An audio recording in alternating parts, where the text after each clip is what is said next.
सियावर रामचंद्र की जय। श्रद्धेय मंच, सभी संत एवं ऋषिगण, यहाँ उपस्थित और विश्व के कोने कोने में हम सबसे साथ जुड़े हुए सभी राम भक्त, आप सबको प्रणाम, आप सबको राम राम।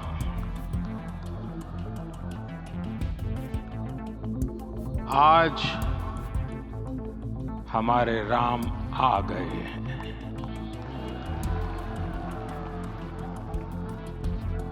सदियों की प्रतीक्षा के बाद हमारे राम आ गए हैं।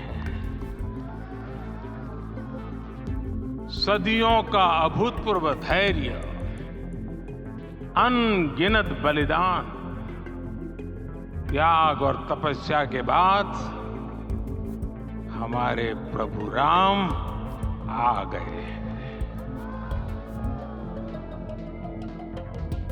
इस शुभ घड़ी की आप सभी को, समस्त देशवासियों को बहुत बहुत बधाई। मैं अभी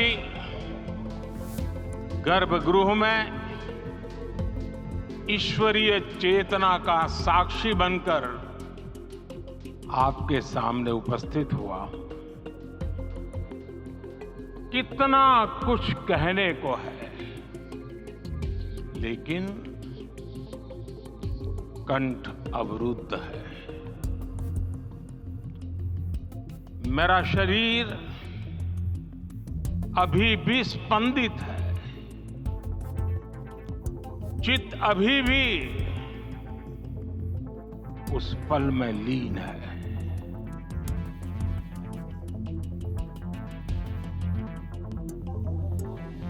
हमारे रामलला अब टेंट में नहीं रहेंगे।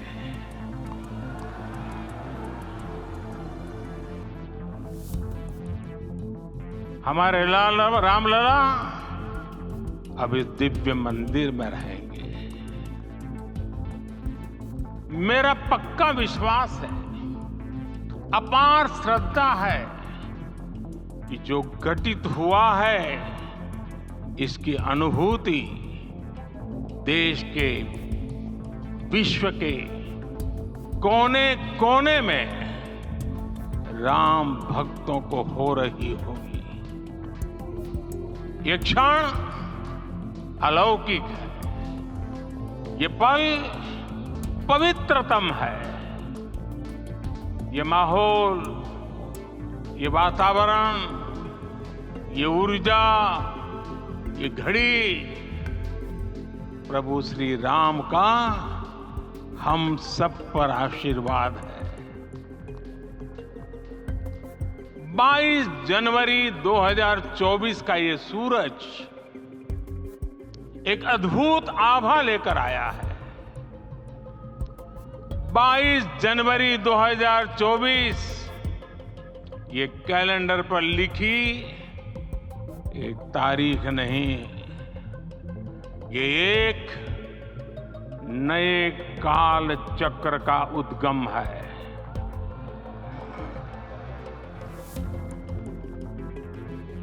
राम मंदिर के भूमि पूजन के बाद से प्रतिदिन पूरे देश में उमंग और उत्साह बढ़ता ही जा रहा है।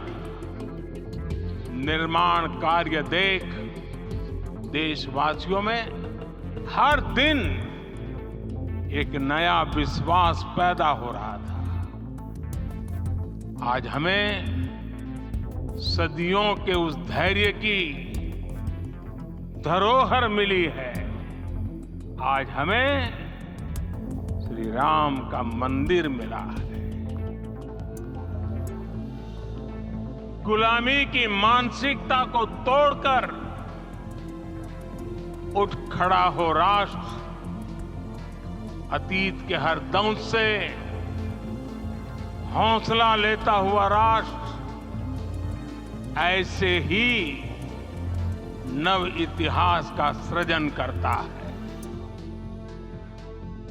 आज से 1000 साल बाद भी लोग आज की इस तारीख की, आज के इस पल की चर्चा करेंगे।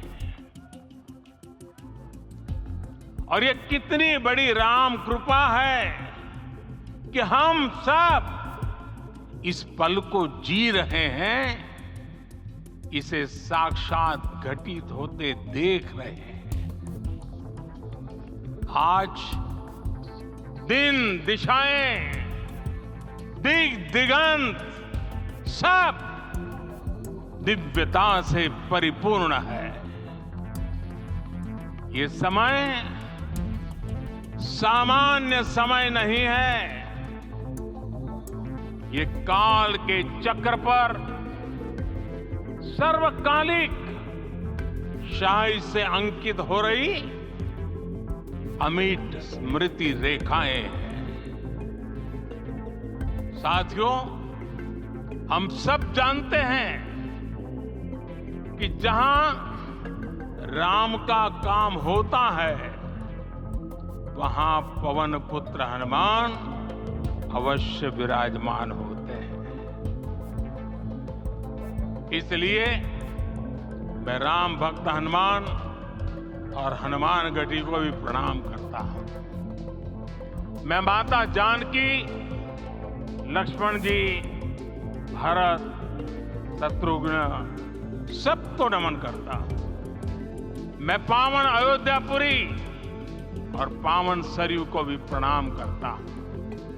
मैं इस पल दैवीय अनुभव कर रहा हूं कि जिनके आशीर्वाद से ये महान कार्य पूरा हुआ है।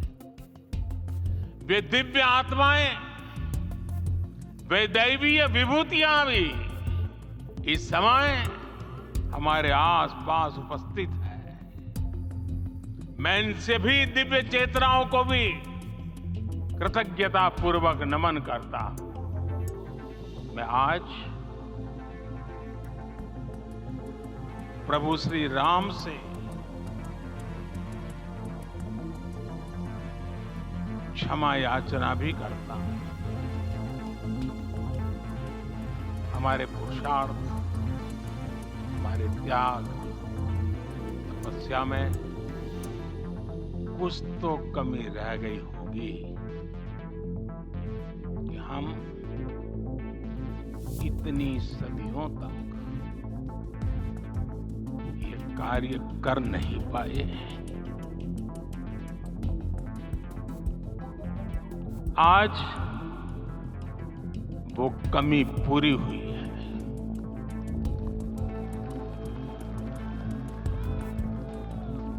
मुझे विश्वास है प्रभु राम आज हमें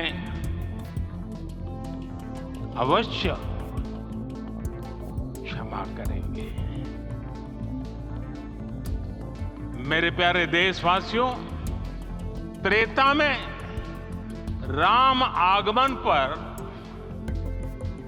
पूज्य संत तुलसीदास जी ने लिखा है, प्रभु बिलोकी हर से पुरबासी, जनित वियोग विपत्ति सबनासी। अर्थात प्रभु का आगमन देकर ही सब अयोध्यावासी, समग्र देशवासी हर्ष से भर गए। लंबे वियोग से जो आपत्ति आई थी, उसका अंत हो गया। उस कालखंड में तो वो वियोग केवल 14 वर्षों का था। तब भी इतना असह्य था।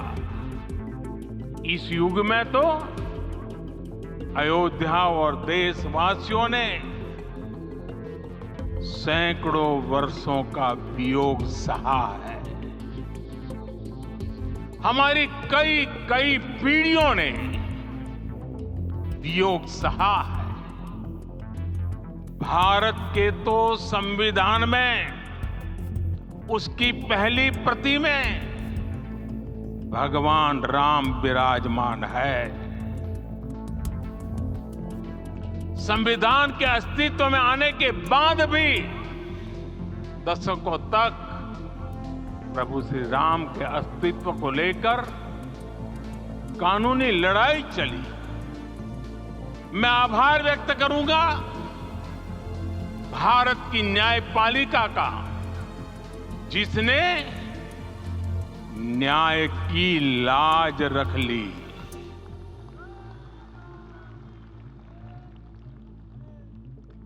न्याय के पर्याय प्रभु राम का मंदिर भी न्यायबद्ध तरीके से ही बना। साथियों, आज गांव-गांव में एक साथ कीर्तन संकीर्तन हो रहे हैं। आज मंदिरों में उत्सव हो रहे हैं। स्वच्छता अभियान चलाए जा रहे हैं। पूरा देश आज दीपावली मना रहा है। आज शाम घर घर राम ज्योति प्रज्वलित करने की तैयारी है। कल मैं श्री राम के आशीर्वाद से धनुषकोडी में राम सेतु के आरंभ बिंदु अरिचल मुनाई पर था। जिस घड़ी प्रभु राम समुद्र पार करने निकले थे, वो एक पल था जिसने काल चक्र को बदला था। उस भावमय पल को महसूस करने का मेरा ये विनम्र प्रयास था। वहां पर मैंने पुष्प वंदना की। वहां मेरे भीतर एक विश्वास जगा कि जैसे उस समय काल चक्र बदला था, उसी तरह अब काल चक्र फिर बदलेगा और शुभ दिशा में बढ़ेगा। अपने 11 दिन के व्रत अनुष्ठान के दौरान मैंने उन स्थानों का चरण स्पर्श करने का प्रयास किया जहां प्रभु राम के चरण पड़े थे। चाहे वो नासिक का पंचवटी धाम हो, केरला का पवित्र त्रिपायर मंदिर हो, आंध्र प्रदेश में लेपाक्षी हो, श्रीरंगम में रंगनाथ स्वामी मंदिर हो, रामेश्वरम में श्री रामनाथ स्वामी मंदिर हो, या फिर धनुषकोडी। मेरा सौभाग्य है कि इसी पुनीत पवित्र भाव के साथ मुझे सागर से सरयू तक की यात्रा का अवसर मिला। सागर से सरयू तक हर जगह राम नाम का वही उत्सव भाव छाया हुआ है। प्रभु राम तो भारत की आत्मा के कण कण से जुड़े हुए हैं। राम भारतवासियों के अंतर मन में विराजे हुए हैं। हम भारत में कहीं भी किसी की अंतरात्मा को छुएंगे तो इस एकत्व की अनुभूति होगी, और यही भाव सब जगह मिलेगा। इससे उत्कृष्ट, इससे अधिक देश को समायोजित करने वाला सूत्र और क्या हो सकता है।